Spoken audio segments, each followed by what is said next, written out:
Andy, it's the big one, Hogmanay, Celtic, your thoughts on the game? Yeah, it's one we all look forward to. It's obviously a massive fixture, the biggest fixture in Scottish football, and it's it's my fourth one to be a part of, and everyone you look forward to. So it's a big game for us Saturday. It's Celtic have got obviously quite a healthy lead at the top of the table, so it's important that we put in a good showing and try and chip it away that lead. How much do you feel you need to improve then to try and get something out of them? Because they've only dropped points once this season. Yeah, well, like I said, it's it's Celtic's best league start since 2004, so it's all credit to them. They've had a very good season so far, but in our own point of view, I think we've done very well the last 4 or 5 games. We obviously were on a full match winning run. Then last night's arguably the best we've played out them all in the first spells in the first half and second half. So it was we certainly see it as 2 points dropped yesterday, and it's disappointing because we had a bit of momentum going and we had a good winning streak. So it was disappointing to drop to 2 points, but it's important we try and get back on track and hopefully get the win on Saturday.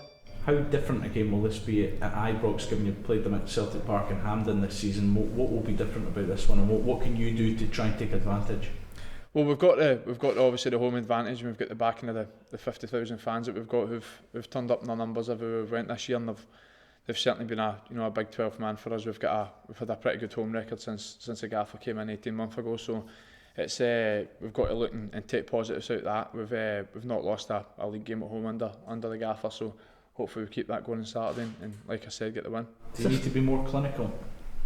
Well, when you look at our chances in the first half, and I thought it was constant pressure for a lot of some large spells in the first half, and it was obviously disappointing not to get that cushion with the second in the first half, but even when we concede, we need to go on and try and penetrate and trying to sort of keep creating chances and get that goal. So it was disappointing that we never capitalised on that last night. So yeah, it's important that when the chances come, we need to start taking them. Is this game all about pride? You mentioned the gap at the top of the table. Is this pride the bigger issue than perhaps points and in Celtic's lead?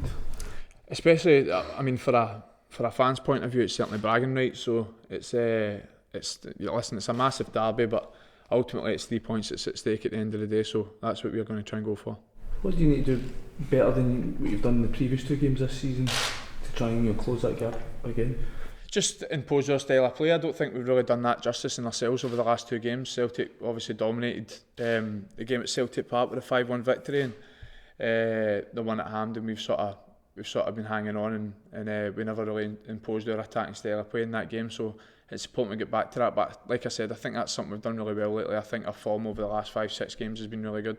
So it's important to try and take the positives out of that and take it into Saturday. What factor will the experience playing at this time? Last season when you played them for the first time, a lot of the guys hadn't experienced the game.